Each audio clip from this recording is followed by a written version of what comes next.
Okay, today's project is a sliding glass door that does not want to open up. It's a dragon. Even though I've got the screw adjusted all the way in, got a little Phillips head screw in here. I've got it all the way in, and it's still not enough to lift the door up. Because over time, this little rail wears down. I guess the roller wears down. And so I think I may have found a little fix for it. I've already done it on the other side, and I'm fixing to take this side apart. This other side was doing the same thing. And you see I've made a different type screw for it. So let me get this apart, it'll make more sense. And this may help you out if you're dealing with a sliding glass door that don't want to open up. Alright, well first of all you got to get these two screws out up the top. And there's two screws at the bottom. Take those out. And then there's a rubber seal in here that should allow me to knock this apart. So I'll get me a hammer and chisel here and tap on that. Get this aluminum channel separated from the frame so I can get access to this screw down in here, because the screw won't come out through that hole for some reason. Alright, so it's taking some tapping. I just laid something on here like this, hit it with a hammer. You see it's starting to separate now. Here's the rubber gasket that goes around the glass. So there we go, came out real easy. It took a little bit of tapping though to get it to release initially. But do be careful because you're dealing with this big piece of glass. Alright, so now the channel is off. Get that out of my way. Now let's look at what we got.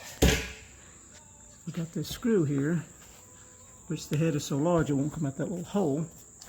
So now let me show you what I'm going to do.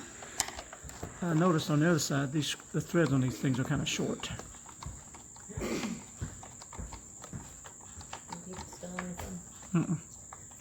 what do you want me to take in? What are you done with? Alright, like I was showing, this screw comes out. I noticed it's kind of got very short threads, so I thought, well, what if I had longer threads? Could I? Because what's going on inside, you got a little metal wheel, and it's on a cam.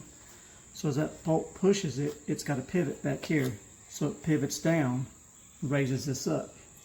But we've run out of pivot, run out of stroke, something's happening, and this is not doing it for us. So I was just working with what I had, because I wanted to be able to adjust it after I got it all together.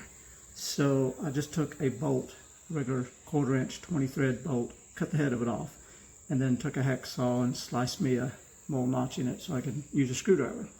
So now, because you can see I got longer threads, so this is going to give me about a 1/4 inch more push on that cam mechanism. So if I put this in here, I gotta find a screwdriver, what to do with it.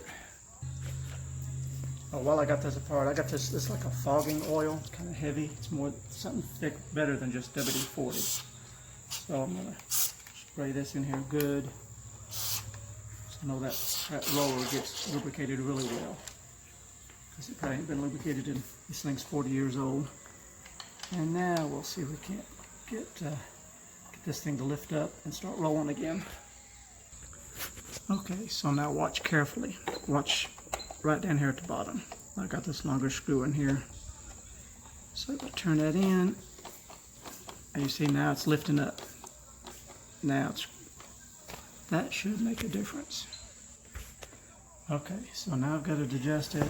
Now look, I can open and close it now with just one hand. Before it took two hands, you have to tug and fuss and holler with it. Now it's working much better, very smooth. Not even cleaned the track yet, but I'll finish cleaning out the track, put it back together and fine tune it. So just because you got a sliding glass door that won't slide very easily doesn't mean you got a bad roller. Could just be out of adjustment like this one. Of course, you can also go and change the rollers too. That can be somewhat of a pain because you got to take this fixed section. You got to take this out first before you get the door out. I've changed a couple of those in the past. And it's not pleasant, but it can be done. Okay, so another tip at putting this back together, because this rubber seal can be really tight and dry. So I sprayed a little bit of lubricant on here. So you could use Vaseline, anything, just slicking it up a little bit. Even liquid soap works good on something like that. Just get it started and tap it back into place. Work your way up, put the screws back in, and I'm gonna finish cleaning out this track, fine tune it, and See if I can get it closing like it's supposed to. Well, I discovered something. I found the name of this sliding glass door. It's a Rollyson, Rolllyson. That's the name of the store, anyways. But now she works good. So one finger close, one finger open it. There we go. Well, we'll call that fixed for now. So now you know how to fix yours. Thanks for watching.